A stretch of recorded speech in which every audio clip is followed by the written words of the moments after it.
মোৰ কোনো জাতি নাই, মোৰ কোনো ধৰ্ম নাই।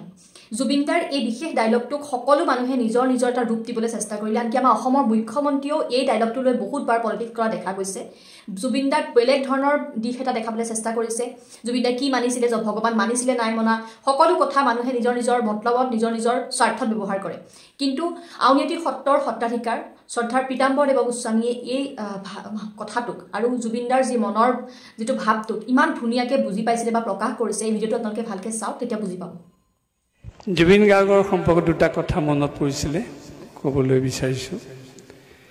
17 চনত যেতিয়া আমি আমেৰিকালৈ যাওঁ, তেতিয়া তাত আপোনালোকে চাগে বহুতে জানেই নামঘৰ প্ৰতিষ্ঠা কৰিছিলোঁ আমি।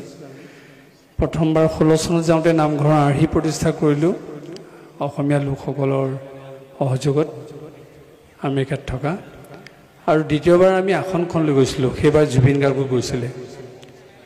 দিনৰ কৰ্মখিনি হ'ল, আসন আমি তেওঁলোকৰ হাতত অৰ্পণ কৰিলোঁ। তাৰপিছত মঞ্চত তেখেতে সেই গীটাৰখন লৈ ব্ৰহ্মা আদি কৰি আজি যিটো আপোনালোকে গাইছিলে সেইটো গালে ঘোষাটো। তাৰপিছত তেওঁ ভাল লগা দুই এটা গীত গালে।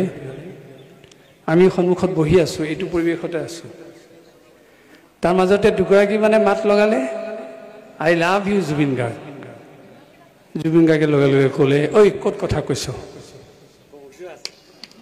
অৰ্থাৎ এফালে আমাৰ সত্ৰীয়া পৰিৱেশটো, আনফালে তেওঁ ব্ৰহ্মা আদি কৰি গাইছে। গতিকে সেইটো পৰিৱেশত এইবোৰ শব্দ শোভা নেপায়। কাৰোবাৰ মনত থাকিলেও অন্তৰতে থাকিব লাগে। গতিকে তেওঁ কিমান শিষ্টাচাৰী, তেওঁ কিমান সংযমী পুৰুষ, এইটোৱে কথা প্ৰমাণ কৰে। কেতিয়াবা তেওঁৰ খেয়ালি স্বভাৱেৰে নক'ব লগা কথা ক'ব পাৰে, কিন্তু অন্তৰখন জুবিন গাৰ্গৰ তেনেকুৱা নাছিল। আৰু কিবা কাৰণত তেওঁ কেতিয়াবা ক'ব পাৰে মোৰ ধৰ্ম নাই, মোৰ জাতি নাই, ভগৱান নাই, কিন্তু তেওঁৱেই ভগৱানক বেছি ভাল পায়। কাৰণ মানুহক যেতিয়া ভাল পায়, মানুহ প্ৰেমে ঈশ্বৰ প্ৰেম যদি হয়, তেতিয়াহ'লে তেওঁ ঈশ্বৰক কেলৈ ভাল নাপাব। আৰু এবাৰ ডাঙৰ এটা উদাহৰণ দিছোঁ আপোনালোকক। আমাৰ ভাওনা সমাৰোহত 20 চনৰ কথা, তেওঁলোক কেইবাজনৰ লগত লৈ পেলাই মাজুলী এখন ফুটবল খেলত অংশগ্ৰহণ কৰিবলৈ কাৰণে গৈছিলে। ৰাতি আমাৰ ভাওনা সমাৰোহৰ কথা শুনি আমাৰ ভাওনা সমাৰোহত উপস্থিত হ'ল। কিন্তু প্ৰতিযোগিতা চলি থাকোঁতে আমি সেই যিকোনো মানুহক সম্বৰ্ধনা জনাব নোৱাৰোঁ। কিন্তু কাণে কাণে আমি তেখেতক ওচৰতে বহুৱাই বস্ত্ৰ আদি দি সন্মান জনালোঁ। আৰু কাণে কাণে তেখেতক এটা কথা ক'লোঁ, অহাবাৰ যদি সকলো ভালে থাকে আপোনাক কৃষ্ণ ভাও দিম এই ভাওনা সমাৰোহত। তেওঁ হাঁহি হাঁহি কৈছে, মোক কৃষ্ণ দিব। বোলো আপোনাক এইখিনিতে কথা এটা কওঁ যে জুবিন দা সঁচাকৈ এনেও গোটেই অসমৰ কৃষ্ণই আছিলে। কোনো মানুহ এনেকুৱা নাই যেনেকৈ কৃষ্ণ ভগৱানক কোনো বেয়া নাপায়, সকলোৱে ভাল পায়। যেনে জুবিন দা আমাৰ কৃষ্ণ আছিলে চবৰে মানে প্ৰিয়। আৰু কৃষ্ণ দিম হ'ব, কিন্তু সেই আশা পূৰণ নহ'ল। যদি তেখেতৰ বেয়া ভাৱ থকা হ'লে কৃষ্ণ ভাৱটো ল'ম বুলি কিয় ক'লেহেঁতেন। অৰ্থাৎ তেওঁ কৃষ্ণক ভগৱান বুলি যিমানেই গুৰুত্ব নিদিয়ক, কৃষ্ণ সংস্কৃতিৰ পূজাৰী। সেই পূজাৰী সত্তাটোৰ কথা জুবিন গাৰ্গে হাড়ে হিমজুৱে বুজি পায়। আৰু সেইকাৰণে কৃষ্ণক তেওঁ বেয়া পাব নোৱাৰে। আৰু বেয়া পোৱা হ'লে ইমান আমাৰ কমলাই লিখা বা আনে লিখা দিহানামবোৰ ইমান ধুনীয়াকৈ গাব নোৱাৰিলেহেঁতেন। আপোনালোকে জানে বিহু নামত তেওঁক যদি আমি উস্তাদ বুলি কওঁ, দিহানামত তাতোতকৈ উস্তাদ, টোকাৰী গীতত তাতোতকৈ উস্তাদ। ইমান ধুনীয়াকৈ তেওঁ গাব পাৰে। সৌ সিদিনা এটা কমলাই লিখা গীত তেওঁ গাই গৈছে, ইমান মৰ্মস্পৰ্শী হৈছে। কুৰুক্ষেত্ৰ মহাসমৰৰ গীতটো অত্যন্ত সুন্দৰ, আপোনালোকে শুনিব। তেওঁ ইমান প্ৰাণ ঢালি গাইছে। গতিকে তেওঁ ভগৱানক বেয়া পোৱা, তেওঁ ধৰ্মক বেয়া পোৱা, কেনেকৈ কথাবিলাক আহিব।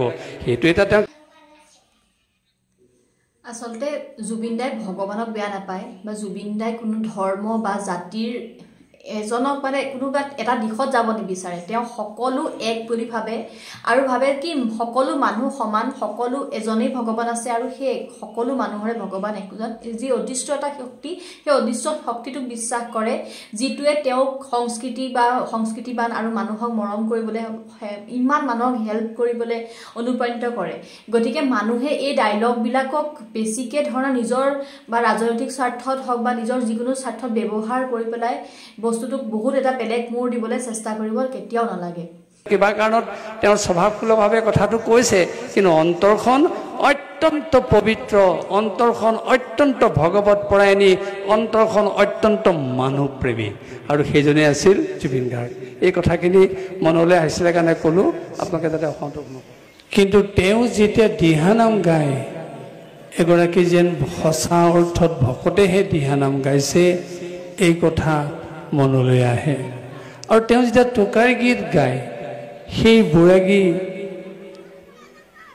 টোকাৰী গীত গাই থকা ব্যক্তিজনেহে যেন গীত গাইছে তেনে অনুভৱ হয় আমি এই কথাটো এইটো কাৰণে উল্লেখ কৰিছোঁ তেওঁ য'তেই যি ধৰণেই কণ্ঠ প্ৰদান নকৰক কিয় তাৰেই তেওঁ সুকণ্ঠী গায়ক ৰূপে পৰিচিত হৈছিল আৰু তেনে এগৰাকী অত্যন্ত খ্যাতিসম্পন্ন শিল্পী আমাৰ মাজৰ পৰা অকালতে হেৰাই যোৱাৰ কাৰণে এই বেদনা কোনেও পাহৰিব পৰা নাই তথাপি আইসকলে আজি এই দিহানাম সেই আত্মাৰ প্ৰতি উৎসৰ্গা কৰিছে আমি আকৌ কৈছোঁ এয়া অত্যন্ত এক প্ৰাসংগিক কাৰ্য ৰূপে বিবেচিত হৈছে আপোনালোক সকলোৱে নিশ্চয় জানে মহাপুৰুষ শ্ৰীমন্ত শংকৰদেৱ গুৰুজনাই